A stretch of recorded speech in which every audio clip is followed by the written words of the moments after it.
Assalamualaikum warahmatullahi wabarakatuh. Selamat pagi dan salam sejahtera untuk kita sekalian.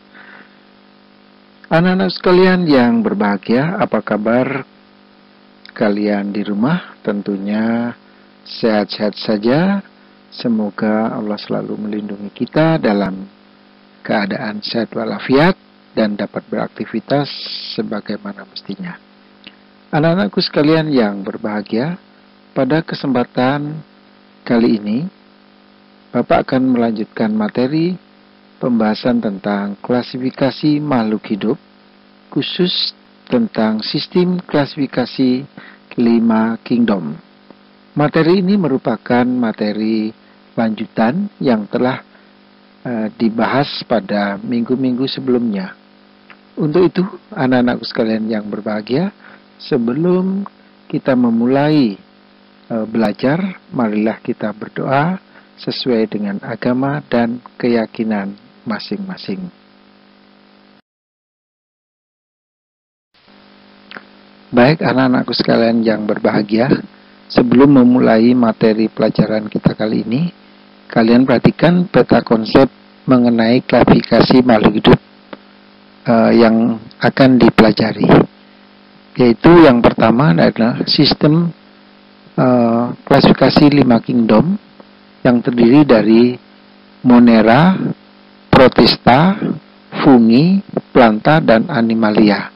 Kemudian mengenai susunan takson dari yang tertinggi sampai yang terendah, ini telah kalian pelajari pada kesempatan minggu yang lalu. Baiklah anak-anak sekalian yang berbahagia, kita akan mempelajari tentang perkembangan sistem klasifikasi yang baru, yaitu khususnya klasifikasi yang telah ditemukan oleh seorang ilmuwan yang bernama R.H. Whittaker pada tahun 1960, yang terdiri dari 5 kingdom. Kingdom yang pertama adalah kingdom Monera, di mana Monera itu adalah makhluk hidup bersel satu atau uniseluler yang tidak memiliki membran inti atau prokariotik. Pada umumnya, organisme ini berkembang biak dengan cara membelah diri. Anggota kingdom Monera itu meliputi bakteri dan ganggang biru atau sering disebut sebagai cyanobacteria. Baiklah, kingdom yang kedua adalah tentang Protista. Protista memiliki membran inti atau eukariotik, bersel tunggal, dan multiseluler. Protista dibedakan menjadi protista mirip hewan, yaitu protozoa, protista mirip tumbuhan, yaitu alga atau ganggang, dan protista mirip fungi atau jamur. Kingdom yang ketiga adalah kingdom fungi atau jamur. Fungi adalah berbagai macam jamur. Nah, fungi memiliki beberapa ciri, diantaranya adalah memiliki membran inti, kemudian atau eukariotik, kemudian memiliki dinding sel yang terbuat dari kitin, tidak memiliki kloroplas sehingga tidak dapat berfotosintesis atau termasuk makhluk heterotrof, dan umumnya ada yang uniseluler dan multiseluler. Tubuhnya terdiri dari benang-benang halus yang disebut sebagai hifa, serta kumpulan hifa atau benang-benang yang berbentuk anyaman disebut sebagai miselium. Tubuh jamur umumnya disebut sebagai talus. Kemudian jamur juga sering hidup sebagai parasit atau sebagai saprofit dan berkembang biak dengan spora. Nah, simbiosis mutualisme antara jamur dan ganggang itu membentuk lumut kerak atau lisenis, di mana lumut kerak ini disebut juga sebagai tumbuhan perintis atau pionir, sebab tumbuhan ini dapat hidup di tempat di mana makhluk hidup lain tidak bisa hidup, contohnya di bebatuan, di genteng, atau di atas pohon dan sebagainya. Contoh lisenis ini adalah Usnea. Baiklah, kingdom yang ketiga adalah fungi, di mana anggota fungi itu adalah berbagai macam jamur. Fungi memiliki membran inti, memiliki dinding sel yang terbuat dari zat kitin, tidak memiliki kloroplas sehingga tidak dapat berfotosintesis, dan merupakan makhluk uniseluler maupun multiseluler. Tubuhnya terdiri dari benang-benang yang disebut sebagai hifa maupun kumpulan benang-benang yang berbentuk anyaman disebut miselium. Tubuh jamur disebut talus dan biasa hidup sebagai saprofit maupun parasit dan berkembang biak dengan spora. Adapun jamur yang bersimbiosis mutualisme dengan ganggang itu membentuk sebuah lumut yang disebut sebagai lumut kerak atau lichenes. Nah, lumut kerak disebut juga sebagai tumbuhan perintis sebab dapat hidup di tempat makhluk hidup lain yang tak bisa hidup. Contoh adalah Usnea atau Usnea sp. Yang keempat adalah kingdom planta atau tumbuhan. Anak-anak sekalian yang berbahagia, tentunya kalian pernah mengamati lingkungan sekitar rumahmu atau di mana saja. Di mana kalau kalian lihat tentunya kamu akan menemukan berbagai macam tumbuhan, bukan? Nah, tumbuhan merupakan makhluk hidup yang termasuk ke dalam kingdom planta. Makhluk hidup yang termasuk kingdom planta ini memiliki ciri-ciri sebagai berikut. Yang pertama, mempunyai membran inti atau bersifat eukariotik. Yang kedua, tubuhnya tersusun atas banyak sel atau multiseluler. Yang ketiga, memiliki dinding sel yang tersusun dari selulosa. Yang keempat, umumnya memiliki klorofil untuk proses fotosintesis sehingga bersifat autotrof. Makhluk hidup yang termasuk ke dalam kingdom planta dapat dikelompokkan berdasarkan ada tidaknya pembuluh angkut. Tumbuhan yang tidak memiliki pembuluh angkut adalah contohnya lumut atau disebut bryophyta.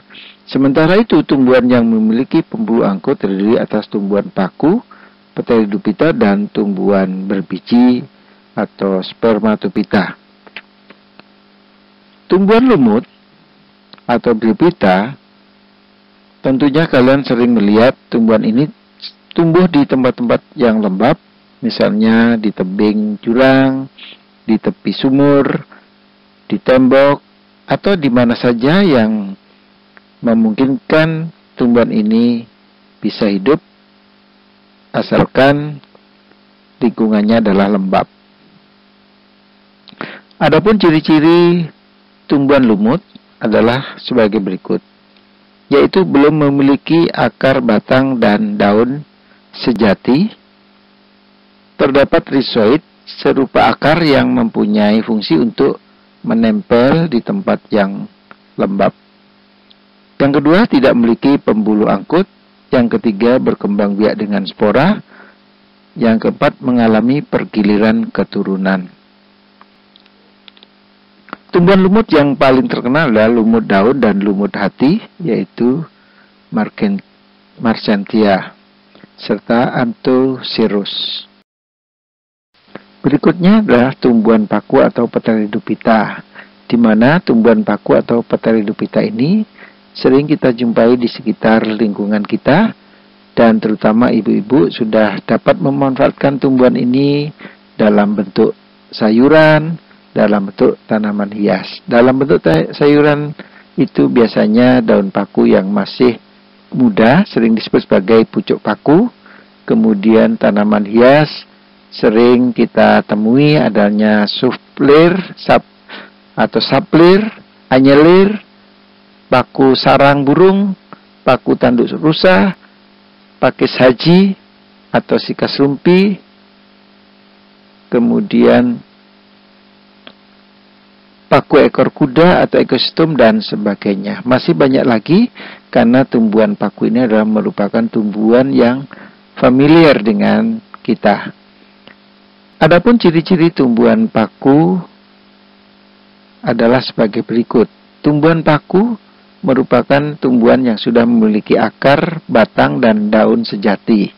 Jadi sama dengan tumbuhan-tumbuhan yang lain, dia bisa hidup secara mandiri maupun secara berkoloni atau berkelompok. Serta ciri yang lain bahwa tumbuhan paku ini sudah memiliki berkas pembuluh pengangkutan. Dan pada ciri yang lain yaitu bisa dilihat pada saat daun paku yang masih muda itu dalam kondisi menggulung, dan pada saat daun dewasa itu dapat kita lihat di bawah permukaan daun sering kita temui bintik-bintik berwarna coklat yang disebut sorus, di mana sorus itu merupakan kotak spora, ya, kumpulan dari spora-spora yang ada di dalamnya yang dibungkus oleh indisium. Adapun perkembangbiakannya tumbuhan paku itu tidak berbeda dengan tumbuhan lumut, yaitu dapat berkembang biak secara kawin maupun tak kawin, sehingga pada tumbuhan paku mengalami pergiliran keturunan, yaitu metagenesis atau bermetagenesis.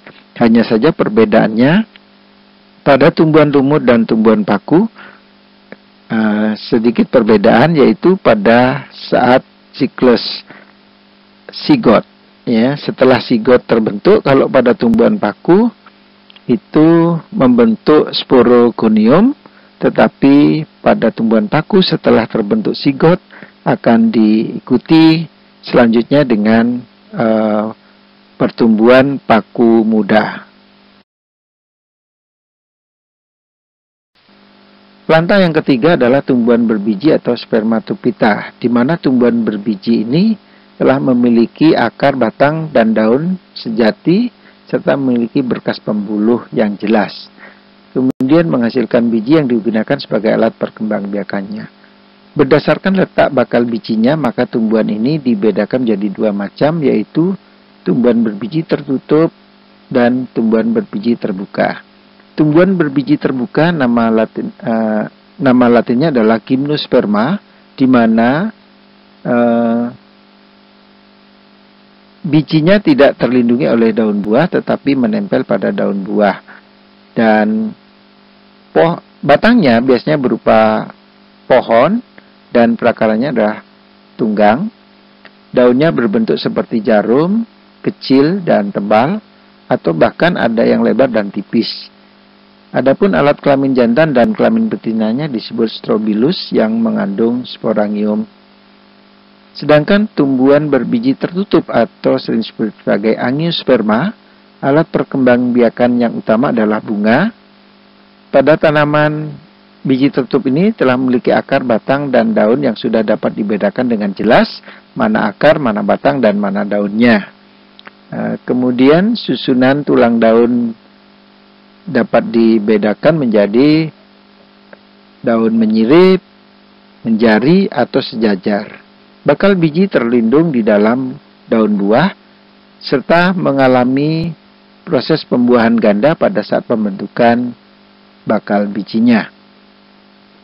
Berdasarkan ciri-ciri yang dimiliki keping bijinya, maka tumbuhan biji tertutup ini ada dua macam, yaitu tumbuhan monokotil atau berkeping satu dan tumbuhan dikotil atau berkeping dua, di mana tumbuhan monokotil adalah ciri-cirinya prakaranya adalah serabut, batangnya tidak bercabang tetapi beras luas, kemudian daunnya adalah sejajar atau menyerupai pita. Sedangkan tumbuhan dikotil biasanya prakaranya adalah prakaran tunggang, batangnya bercabang, daunnya adalah berbentuk menyirip atau menjari. Baiklah anak-anakku sekalian yang berbahagia, tibalah saatnya kita membahas kingdom yang kelima, yaitu kingdom animalia atau kingdom hewan atau dunia hewan. Dunia hewan dibedakan menjadi dua berdasarkan keadaan tulang belakang yang dimiliki. Ada yang disebut dengan invertebrata atau avertebrata, yang artinya bahwa hewan-hewan ini adalah tidak memiliki tulang belakang. Adapun contoh-contoh hewan yang tidak memiliki tulang belakang ini diantaranya adalah porifera, contoh adalah hewan spon, colentrata, contoh hewan karang, platyhelminthes, contoh cacing pipih, nematoda, contoh cacing gilik atau cacing tambang, cacing perut, cacing kremi, Annelida, contoh cacing tanah, cacing lintah dan pacet, arthropoda, contohnya udang, kepiting, dan serangga, echinodermata, contohnya bintang laut, landak laut, teripang, moluska, contohnya bekecot, cumi-cumi, dan kerang. Berikutnya adalah kelompok hewan bertulang belakang atau vertebrata.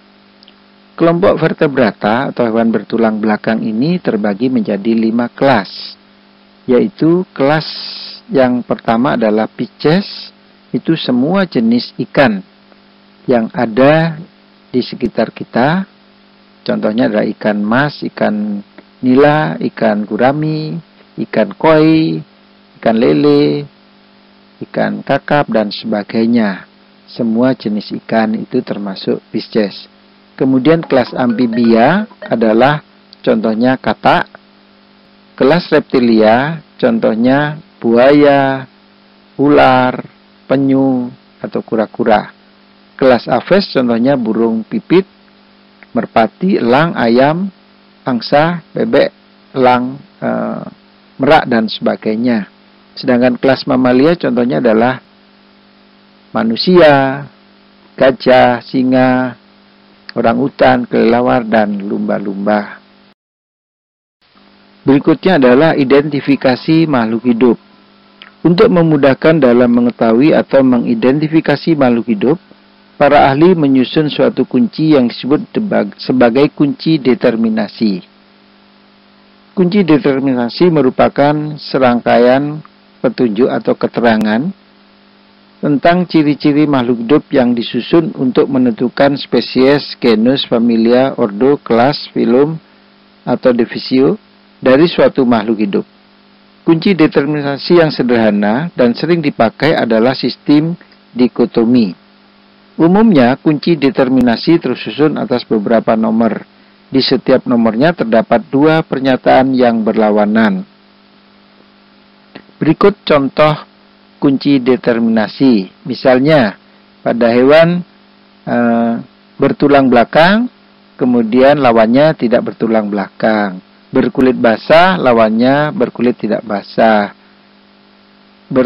Bersisik atau kulit bersisik, lawannya kulit tidak bersisik. Menyusui anaknya, lawannya tidak menyusui anaknya. Bertelur, lawannya adalah bertelur dan beranak, dan sebagainya.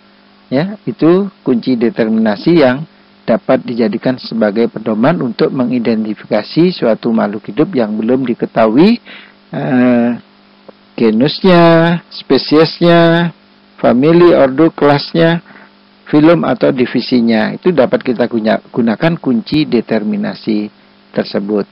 Untuk lebih jelasnya silahkan kalian pelajari di buku pegangan ilmu pengetahuan alam yang telah dibagikan oleh pihak perpustakaan. Demikian pembelajaran kita kali ini, dan diharapkan anak-anak sekalian tetap semangat belajar walaupun dalam situasi yang belum memungkinkan untuk bertatap muka di sekolah. Sampai jumpa minggu depan. Terima kasih. Dan Bapak akhiri, wabillahi taufiq wal hidayah. Wassalamualaikum warahmatullahi wabarakatuh.